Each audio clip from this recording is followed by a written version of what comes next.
الحمد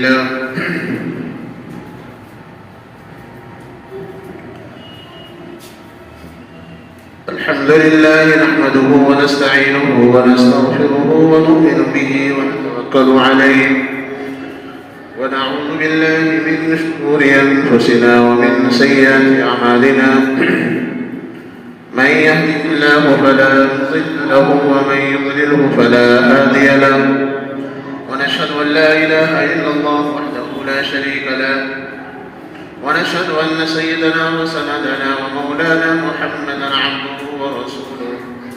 أعوذ بالله السميع العليم من الشيطان الرجيم. بسم الله الرحمن الرحيم. الحج أشهر معلومات فمن فرض فيهن الحج فلا رفث ولا فسوق ولا جدال في الحج. وقال الله تبارك وتعالى في مقام آخر: ولله على الناس حج البيت من استطاع إليه سبيلا. وقال النبي صلى الله تعالى عليه وسلم: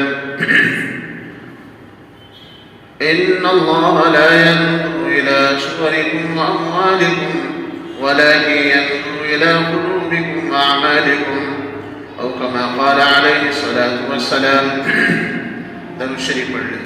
اللهم صل على محمد وعلى آل محمد كما صليت على إبراهيم وعلى آل إبراهيم إنك حميد مجيد.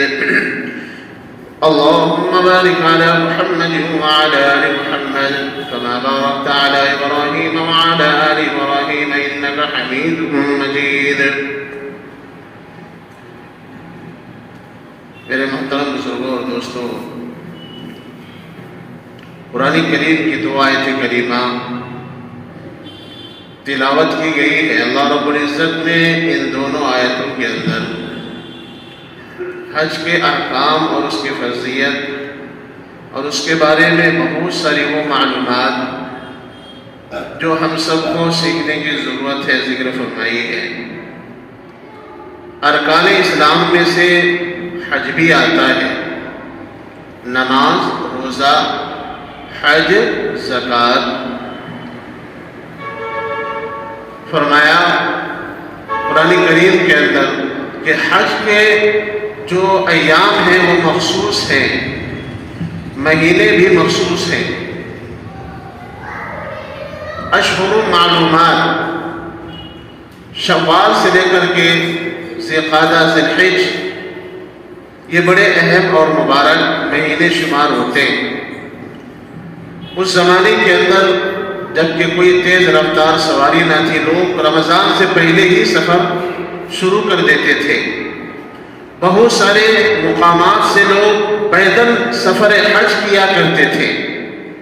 محدث کبیر امیر الہند حضرت حبیب الرحمن اعظمی رحمہ اللہ تعالی، یہ بہت بڑے اکابر علماء دیوبند میں سے گزرے ہیں. ان کی ایک حدیث کے تحت تحقیق ہے کہ حضرت آدم علیہ السلام جب ہندوستان کے سرزمین پر اتارے گئے تو انہوں نے 300 حج کے اسفار فرمائے ہیں. مکہ گئے ہیں، 300 حج جس کے سفر فرمایا آپ نے. اور فرمایا انہوں نے کہ عمرے کی جو مقدار ہے وہ 700 ہے، کہ اتنے سارے حج اور عمرے کو جا کر کے حضرت آدم علیہ السلام نے ادا فرمائی. حضرت آدم علیہ السلام جن کے بارے میں آتا ہے کہ آپ جب دنیا کے اندر اتارے گئے تو آپ بیت اللہ کا آپ نے سفر کیا اور فرشتوں کی رہنمائی میں اس جگہ کو تعین کیا گیا اور آپ نے اس کے ساتھ چکر لگے. اور بھی بہت ساری باتیں حضرت نے اپنی کتاب کے اندر لکھا ہے. قرآن کریم کی آیت کریمہ جس کی تلاوت کی گئی، فرمایا کہ جس شخص پر حج فرض ہو جائے تو فرض ہونے کے بعد اس شخص پر یہ ضروری ہوتا ہے کہ وہ بیت اللہ کا سفر کرے اور جتنا جلد ہو سکے وہ اس فرض کو ادا کر کے وہ فارغ ہو جائے۔ یہ دنیا نہ کسی کے ساتھ وفا کرتی ہے نہ کرے گی، یہ ہر کسی کو اپنے سے جدا کر دیتی ہے۔ بسا اوقات آدمی ٹال مٹول کرتا ہے کہ چلو ابھی بچے جوان ہیں، ان کی شادی کر لیں گے، اس کے بعد جا کر کے حج کر لیں گے، کاروبار سنبھال لیں، اس کے بعد حج کر لیں گے، ایک گھر یہاں ہے دوسرا گھر وہاں ہو جائے، اس کے بعد حج کا سفر کر لیں گے۔ اسی پس و پیش میں وہ بوڑھا ہو جاتا ہے اور اس کے اندر اتنی بھی قوت نہیں ہوتی کہ وہ حج کے ایام کے اندر جا کر کے حج کے ارکان کو صحیح معنوں میں ادا کر سکے۔ ورنہ آپ صلی اللہ علیہ وسلم نے ارشاد فرمایا جوانی کی عبادت اللہ کو بڑا پسند ہے۔ حج فرض ہوا جوانی میں اور کر رہا ہے بڑھاپے میں، یہ عجیب بات ہو گئی۔ سارا کام دنیا کے اندر کھڑا رکھا ہے، پھیلا رکھا ہے، اور جو اصل کام تھا اس کو ٹال مٹول کر کے انہوں نے اپنے آپ کو بچا لیا۔ پھر کیا ہوا؟ اچانک کوئی حادثے کا شکار ہو گیا یا موت کا وقت قریب آ گیا، یا یہ کہ اس کو اتنی فرصت نہ ملی کہ وہ جا کر کے حج کر سکے، وہ یوں ہی چلا گیا۔ امام کائنات جناب محمد رسول اللہ صلی اللہ علیہ وسلم نے ارشاد فرمایا جو شخص وسعت ہونے کے باوجود حج نہ کرے اور وہ ٹال مٹول کرتا رہے یہاں تک کہ وہ شخص کی موت ہو جائے تو اس کے یہودی نصرانی ہونے میں کوئی شک نہیں ہے۔ اس کی تفسیر میں لکھا ہے کہ یہود نصارہ کے دل کے اندر حج کی کوئی اہمیت نہیں ہے۔ اس سے پتہ چلا کہ یہ مسلمان تھا، صاحب ایمان تھا، ان کو اللہ کے فرض کو ادا کرنے کی پورا یقین تھا، لیکن اس کے باوجود انہوں نے ٹال مٹول کیا۔ جس طریقے سے اس کے نزدیک اہمیت نہیں تھی، انہوں نے بھی اس عظمت کو کھو دیا۔ جناب رسول اللہ صلی اللہ علیہ وسلم نے فرمایا کہ وسعت ہونے کے بعد فوراً وہ اللہ کے گھر کی طرف پہنچے اور وہ فرض ادا کر لے۔ کیا خیال ہے اس راستے کا جس راستے میں آپ جب نکلے حج کے لیے تو فرشتے پر بچھاتے ہیں، رحمتوں کی بارشیں ہوتی ہیں، اور اللہ رب العزت نے قرآن میں ارشاد فرماتے ہیں کہ جو شخص میری راہ میں خرچ کرتا ہے 1 روپے 2 روپے یا بہت سارے ڈھیر رقم، ہم اسے 1 نہیں 2 نہیں، ہم 700 گنا تک واپس لوٹا دیتے ہیں۔ میرے محترم بزرگوں اور دوستو، ہماری اور آپ کی کم عقلی کم علمی کی بنیاد پر یہ بات دماغ میں آتی ہے حج تو بہت مہنگا ہو گیا، شادی ہو رہی ہے کروڑوں کی، اور حج میں اگر 2-4 لاکھ روپے لگ رہے ہیں تو اس کو کیا کہہ دیا؟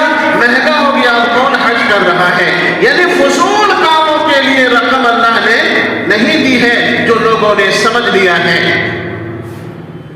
مکان بنانے کے لیے ٹھیک ہے، ضرورت کی چیز ہے، لیکن اس کا مطلب یہ ہرگز نہیں ہے کہ مکان پر مکان بنتے جا رہے ہیں، پراپرٹی پر پراپرٹی ماری جا رہی ہے، لیکن اگر اللہ کے راستے میں جانے کا مسئلہ آتا ہے تو پھر وہاں پر اپنے آپ کو پیچھے کرتے ہیں۔ کل قیامت کے دن یہی مال فتنہ بن کر کے وہ عذاب بن جائے گا، اور اس مال کا حساب انسان نہیں دے پائے گا۔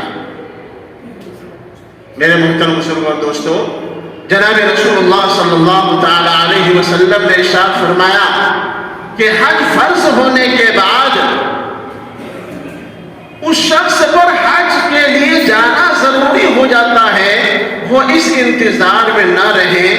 حضرات مفتیان کرام نے فرمایا کہ اگر بیٹے پر فرض ہے تو یہ انتظار نہ کرے کہ باپ حج کریں گے تب جا کر کے بیٹا میں جاؤں گا حج کے لیے، نہیں، یہ کم عقلی ہے، یہ جہالت ہے۔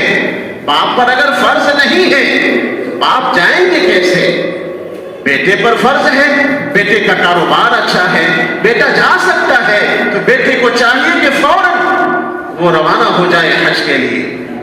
باپ پر جب فرض ہوں گے اس کے بعد باپ بھی جائیں گے، لیکن الحمدللہ آج ہمارے اور آپ کے مابین یا اس دنیا میں بہت سارے ایسے لوگ ہیں، بیٹے پر فرض ہوا تو والدین جو بوڑھے ہو چکے ہیں ان کے پاس استطاعت نہیں ہے، لیکن بیٹے نے حوصلہ کیا، بیٹے نے ہمت کی، اور کہا کہ میں تو اپنے ماں باپ کو بھی اپنے ساتھ حج پہ لے جاؤں گا اور میں بھی حج کروں گا۔ یہ تو بہت بہت بڑی سعادت کی بات ہے کہ بیٹے جا رہے ہیں ماں باپ کو لے کر کے، ورنہ اگر فرض نہیں ہے ماں باپ پر، اتنی طاقت نہیں ہے، پیسے نہیں ہے تو وہ نہ جائے۔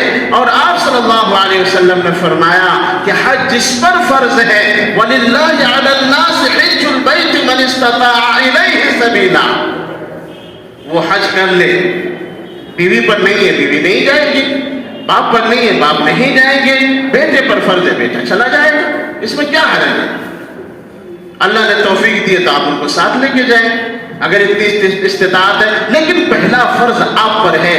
اگر یہ مسئلہ آخرت کے اندر پیش کیا جائے گا کہ تم پر حج فرض ہونے کے باوجود کیوں نہیں کیا، تو یہ بہانہ نہیں چلے گا کہ بچے جوان تھے، یا یہ کہ گھر مکان نہیں تھے، یا یہ کہ ہمارے والدین بوڑھے تھے، ہم کیسے چلے جاتے۔ یہ سب نہیں چلے گا، چلے گا ہی نہیں، اس لیے کہ مسئلے کے خلاف ہے۔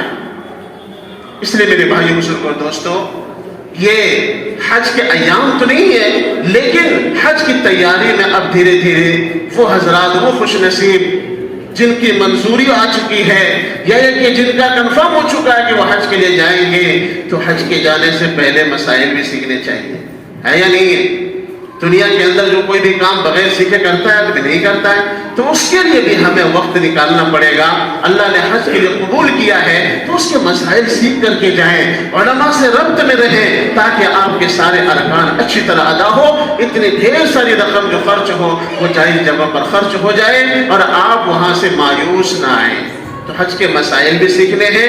حج فرض اللہ نے کیا ہے تو فوراً آدمی کو چلے جانا چاہیے، وقت کا کچھ پتہ نہیں ہے۔ وقت کسی کے ساتھ وفا نہیں کرتی ہے، یہ وقت ایک دوسرے کو جدا کرتی رہتی ہے۔ میرے محترم بزرگوں دوستوں، اس لیے خاص طور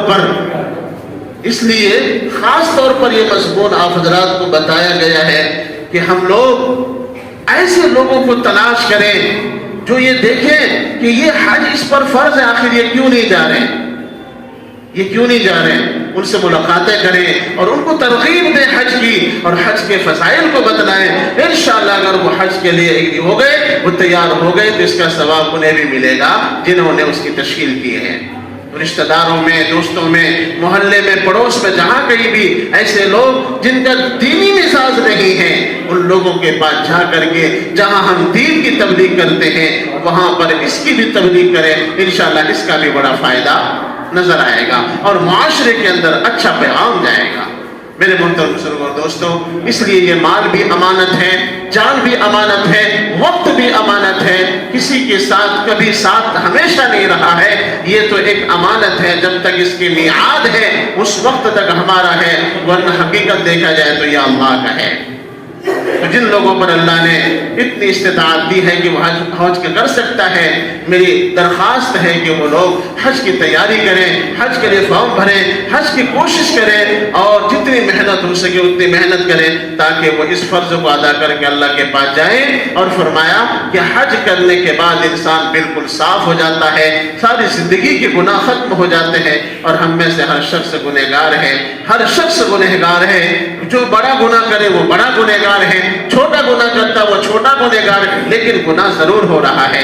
اگر اللہ رب العزت ایک عمل کے ذریعے سے اپنے بندوں کو پاک کرتا ہے، صاف کرتا ہے، چھوڑ دو دنیا کی محبت، دنیا کی الجھنیں، اور اللہ کے گھر کی طرف روانہ ہو جائے، باقی زندگی اللہ تعالیٰ ساری بہتر سے بہتر کرتے چلے جائیں گے۔ ہم نے آج تک یہ نہیں سنا کسی نے عمرہ کیا، کسی نے حج کیا، وہ فاقے کے اندر آ گیا ہو، وہ غربت کے اندر آ گیا ہو، ایسا نہیں ہوا، کیونکہ اللہ تعالیٰ کتنا واپس کریں گے؟ 700 گنا۔